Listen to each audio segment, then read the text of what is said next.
Plataforma multimedia creativa. Vorterix Bahía 99.1. Néstor Conte, precandidato a concejal por el Frente de Izquierda de los Trabajadores. Buen día, ¿cómo andás? Bueno, buen día a ustedes, a la audiencia. Un gusto estar nuevamente charlando acá en la radio. Bueno, Néstor, ahí hablaba del caño y proponía o decía que quizás habría que haber votado en blanco, ¿no? En la elección anterior.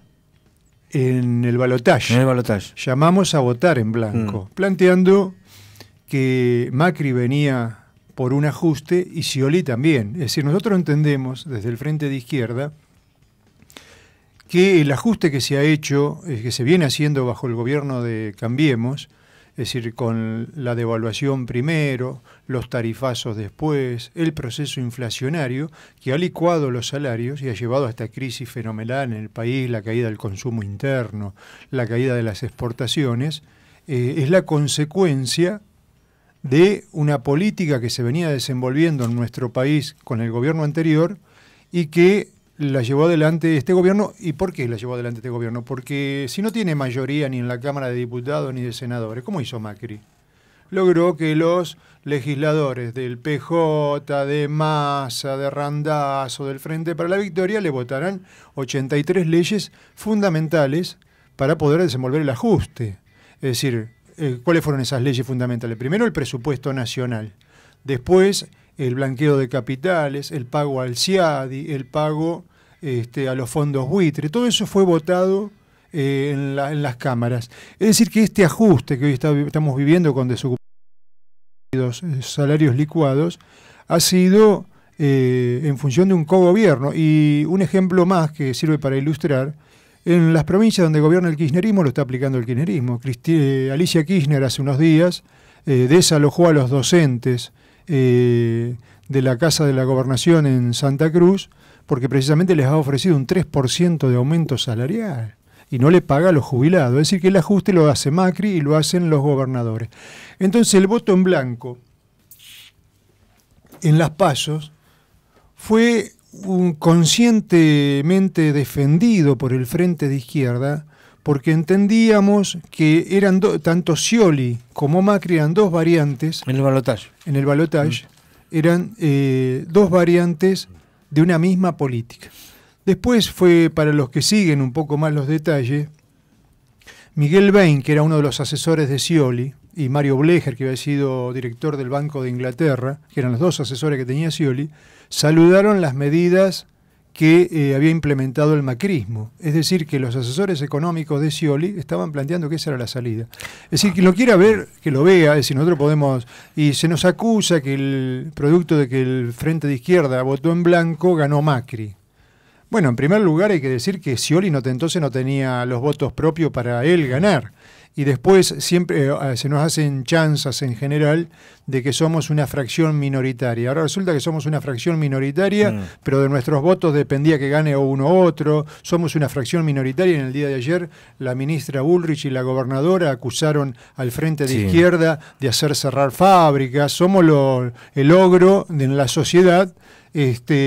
Pero bueno, vamos a dar una batalla electoral y ahí creo que vamos a tener una primera respuesta a esto. ¿Y qué te provoca a vos cuando el kirchnerismo se para a la izquierda y dice que este es un gobierno neoliberal y capitalista? ¿Qué me provoca? Nada, es una reflexión absurda de la demagogia de lo que se llamaba el discurso nacional y popular, que dejó un 28% de pobreza. Usando una frase de Cristina Kirchner, fueron pagadores seriales de la deuda externa, que los que se la llevaban con pala eran los grandes grupos económicos. Entonces, Cristina también usó otra frase que dijo que a la izquierda del kirchnerismo no había nada, y en ese proceso el Frente de Izquierda sacó casi 1 millón de votos. Y vamos a un proceso de desarrollo, no solo en el plano electoral, sino fundamentalmente es algo que se está viendo en forma directa en el desarrollo en el campo sindical, que es fundamental cuando la clase trabajadora, la izquierda, se plantea la disputa del poder, estructurar al movimiento obrero, sobre todo en estas horas donde se ve el papel nefasto de los burócratas sindicales que se distribuyen en un grupo son masistas, otros grupos son randacistas, otros grupos son kirchneristas, cristinistas, y lo que menos hacen es representar a los trabajadores. Entonces cuando Cristina hace este tipo de planteo pseudo populista, pseudo progresista, ese discurso no se corresponde con la realidad. Flaco, recién me decías que desde el 83 para acá participaste en todas las elecciones a nivel local y ahora haciendo campaña por Twitter a veces, ¿no? Vi que lo manejabas bien el Twitter. ¿Qué hace una izquierda en el Consejo Deliberante? Porque yo me imagino la izquierda en temas nacionales de cambiar las políticas económicas, cambiar los convenios laborales, la relación con el exterior, lo macro. De eso me imagino, o sea, y lo veo, cuál puede ser la propuesta. ¿Cuál es la propuesta a nivel local? Uno por ahí lo simplifica, en asfaltar o no asfaltar una calle, o cómo participa la izquierda distinto a lo que viene proponiendo otro tipo de gobierno a nivel local. Bueno, la pregunta es amplia porque en primer lugar ya tenemos varios años de trayectoria en muchísimos municipios. En San Lorenzo, en Santa Fe, en Salta, en diferentes municipios de ciudades del interior de Salta, en Mendoza. Bueno, hace unos días ganamos en una ciudad de pequeña localidad de Río Negro llamada Godoy, del Alto Valle. Se elegían 2 concejales, uno del peronismo y otro del Partido Obrero. Entonces, uno va al Consejo Deliberante con una plataforma de reivindicaciones que tiene que ver con las necesidades de los vecinos de Bahía Blanca. La pregunta del asfalto obviamente es importantísima porque hay 7.000 calles de tierra y se sigue asfaltando el microcentro y no hay una política, el shock de asfalto que había dicho Héctor Gay, ese nunca llegó, se siguen asfaltando las mismas calles, la misma cantidad de calles que se asfaltaban siempre, 100 y pico de calles, 150 calles por año.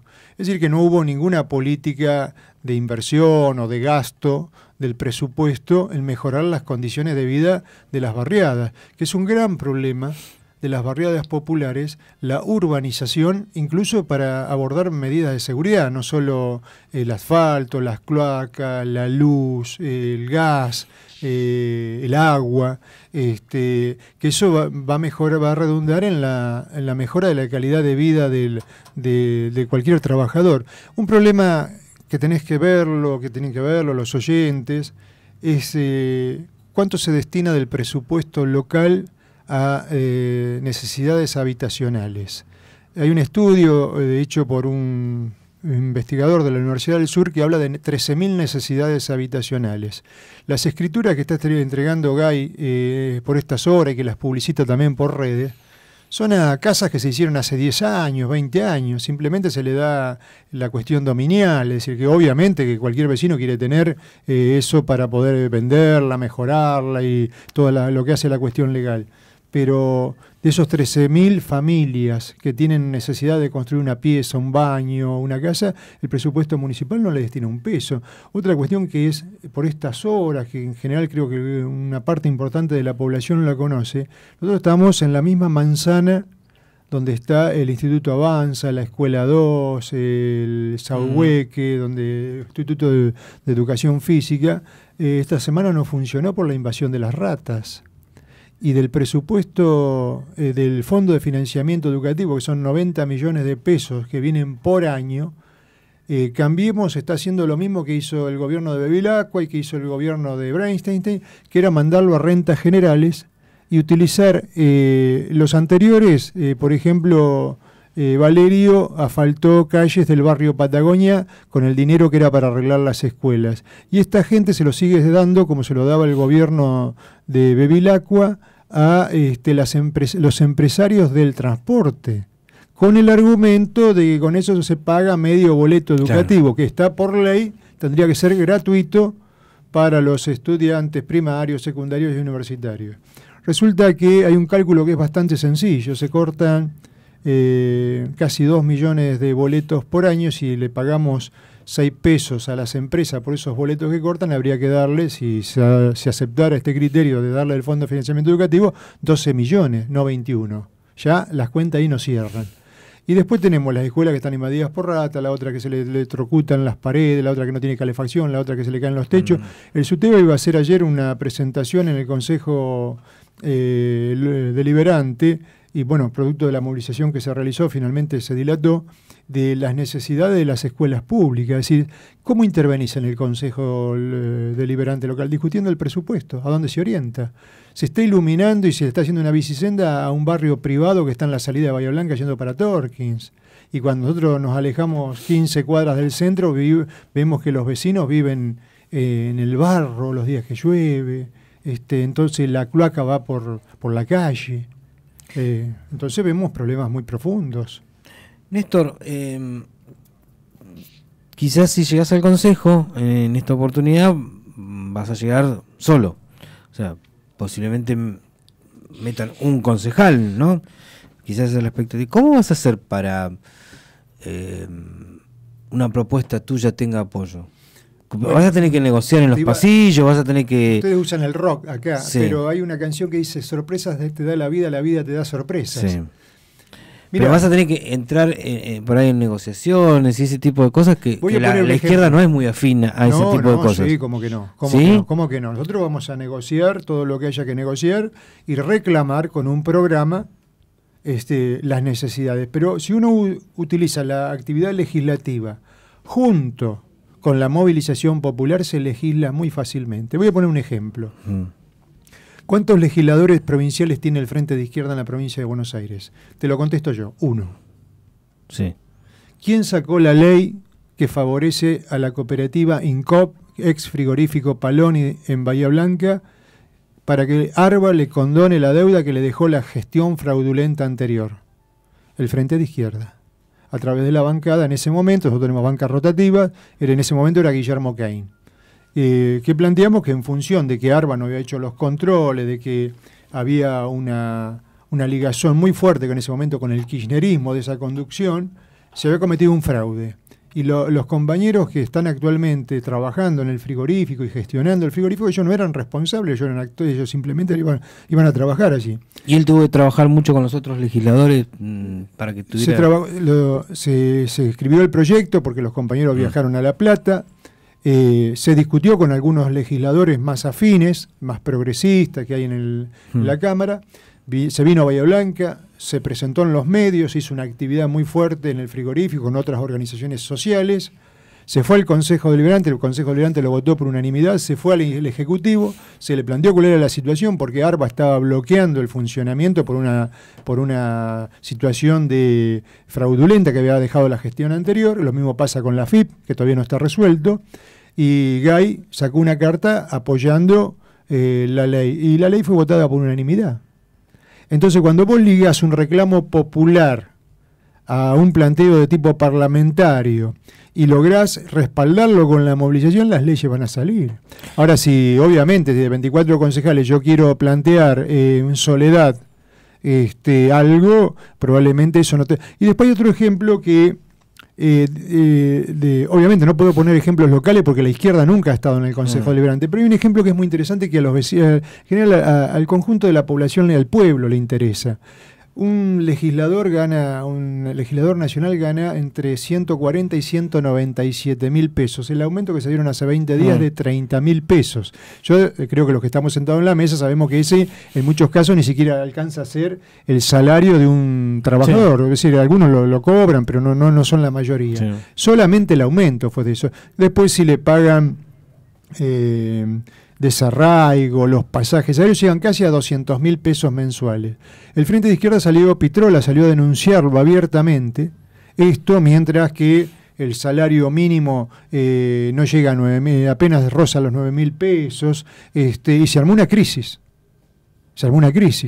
Y fue de que tuvo un alcance nacional ese debate. Y nosotros tenemos 4 diputados nacionales. Entre ellos, bueno, en su momento fue de Nicolás del Caño, Miriam Bregman, Pitrola, Pablo López. Y hemos rotado a Soledad Sosa. Y vamos rotando porque incluso tampoco estamos atornillados a los cargos. Entonces, esa es la forma de legislar.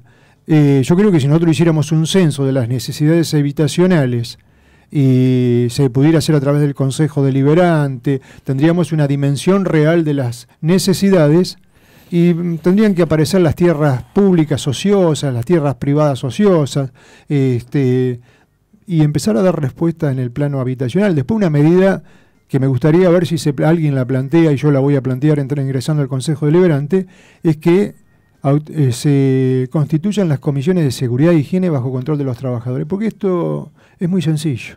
Cada 2 meses muere un pibe joven en un trabajo precario acá. César, ¿cómo se llama el chico que murió en la zanja en calle Soler? César Benítez en la noria de Dreyfus, Juan Cruz Manfredini en un departamento que explotó en calle Cuyo, Monterroso en los barrios industriales. Entonces, no hay ningún tipo de control por parte de las organizaciones obreras con las condiciones que trabajan los trabajadores. Entonces, tienen que hacer, en la provincia de Santa Fe están por ley, pero no están constituidas. Y eso evita un gran problema que tiene que ver, el que plantea el macrismo actualmente, que es flexibilizar las condiciones de trabajo.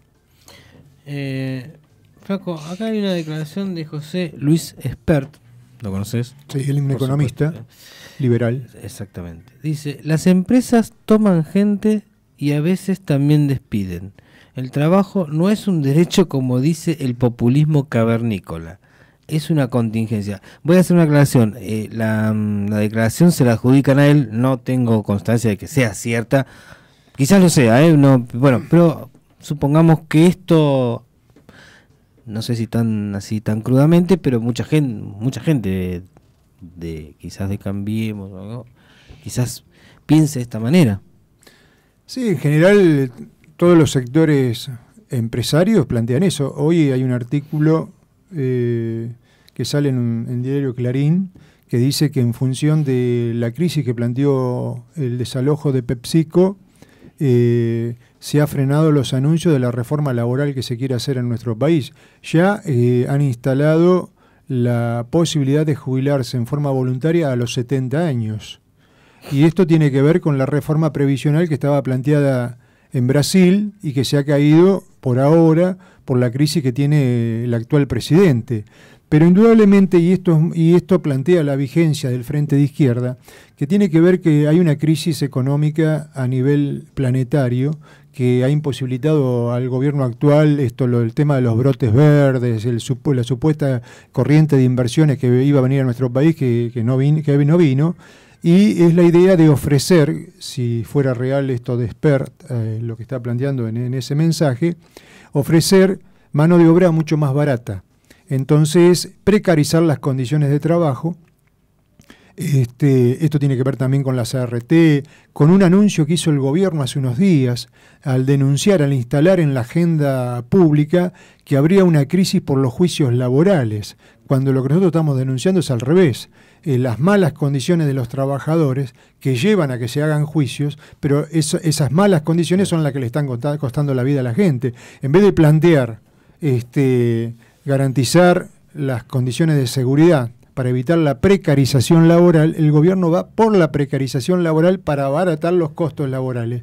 Y no es cierto que los empresarios tengan derecho a tomar y despedir gente. Es decir, un empresario no puede despedir. La ley establece claramente que vos tenés que hacer un concurso de crisis preventivo, es decir, plantear que los números no te están cerrando. Lo que hizo Clarín, lo que hizo Pepsi, es simplemente cerrar sus plantas para abaratar costos, y lo que los trabajadores han demostrado es que estas empresas están teniendo ganancias superlativas y que lo que se esconde detrás de esto es una maniobra de tipo financiera. Sí, incluso el año pasado uno de los directivos de PepsiCo dijo que a la empresa le estaba yendo bien. A las empresas, a los trabajadores en general, no nos consta que a las empresas les esté yendo mal. Para que esa constancia pudiera ser real, tendrían que hacer algo que ningún empresario quiere hacer, es mostrar sus libros contables. Si vos mostrás tu contabilidad y decís, mirá, estoy en rojo el ejercicio pasado, tengo en rojo este ejercicio, voy a la quiebra, cierro antes de que no me quede ni un alfiler, pero eso no es lo que hacen. La fábrica esta gigante de Coronel Suárez, que fabrica zapatillas para marcas de primera línea, DAS, que fue Baquelián, Vulcabras, fue mutando de nombres y corresponde a un pulpo brasilero. DAS es un pulpo en Brasil, tiene una fábrica en El Dorado, tiene otra fábrica en Coronel Suárez, nuclea, te diría, gran parte de la mano de obra activa de Coronel Suárez, casi 2.000 trabajadores. En este momento está ensamblando zapatillas de partes que son importadas, es decir, que los mismos empresarios son los que importan. PepsiCo trae los snacks, sus productos los trae de Brasil y los propios trabajadores los han mostrado con fotos que dice hecho en Chile, es decir, las galletas, las papas fritas, los snacks. Entonces, hay empresarios que hacen negocios frente a una situación de cómo está la paridad cambiaria, importando y en otro momento exportando. Para cuando exportan quieren tener mano de obra barata y para cuando importan no necesitan mano de obra y despiden. Es decir, siempre la quieren para ellos. Y los trabajadores tenemos todo el derecho democrático de resistir eso, rebelarnos y plantear una salida. Flaco, este programa se llama Decime la verdad. Así que sobre el final te vamos a hacer una pregunta, que es... La nariz, si miento más, no me va a poder crecer. Claro. Así que... Néstor Conte, precandidato a concejal por el Frente de Izquierda de los Trabajadores, decime la verdad. ¿No te cansás muchas veces de dar el discurso de izquierda, de dar el discurso a favor de los trabajadores y que no te respondan en las urnas? Mira, yo creo que la contesté antes la pregunta. Yo en el 83 estaba rodeado, cuando armábamos las listas, por compañeros obreros. Hoy las listas del Frente de Izquierda están integradas por obreros, por jóvenes, por mujeres. Cuando vienen con esto del 50 y 50, nosotros tenemos, en muchas localidades de la zona, hemos tenido que al revés salir a buscar hombres, porque nuestras listas están encabezadas por mujeres en Villarino, en Torquín, el año pasado, en el 2015, en Punta Alta. Es decir, las mujeres que luchan por sus derechos en la izquierda son muchas. Entonces, luchar junto con la juventud. Tenemos investigadores del CONICET, como Eugenia Fermento, Gustavo Burachik, que son docentes, investigadores del área de economía en la Universidad del Sur. Mira, esto viene de la época de los griegos. Yo no soy tan viejo como los griegos, pero hacer política es algo que está en la condición humana y es lo que enaltece la condición humana. Creo que es la razón de nuestra propia existencia. A veces... franjas de la población están abrumadas por la cotidianeidad, por sobrevivir, por el salario que no alcanza, porque no se consigue un trabajo, porque no se tiene una vivienda digna. Entonces vos le vas a plantear un problema de tipo político, ideológico, y obviamente es absurdo que vos le plantees eso porque hay que solucionar un problema cotidiano, concreto. ¿Y por qué no lo proponen ustedes ese cambio concreto? Bueno, nosotros lo proponemos y en función de eso nos hemos ido desarrollando en los sindicatos, en el campo de la mujer, en los centros de estudiantes, en Bahía Blanca. Cuando hablo me referencio mucho en Bahía Blanca. Nosotros estamos rodeados del Frente de Izquierda en Bahía Blanca, incluso cuando hacemos movilizaciones somos la gran columna, es el Frente de Izquierda. Y eso es un factor de desarrollo y de organización. La lucha parlamentaria, la lucha electoral es un aspecto de la lucha.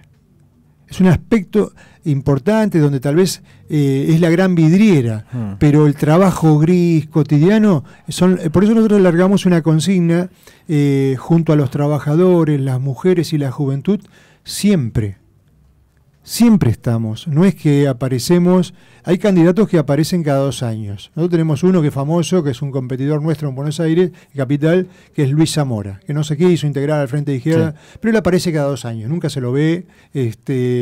Y tenemos muchos candidatos que aparecen. Ahora me enteré que va a haber 13 listas. Qué bueno sería verlos luchando en defensa de la educación pública, luchando en defensa de la salud de los hospitales públicos, del PENA, del municipal, luchando por la juventud, verlos marchar no cuando hay un femicidio, porque eso ya es tarde, sino para que haya hogares para las mujeres que son violentadas, que haya un presupuesto para el Consejo Local de la Mujer y poder no llegar a situaciones de violencia, sino poder dar respuesta concreta cuando el problema está planteado. Nosotros estamos siempre.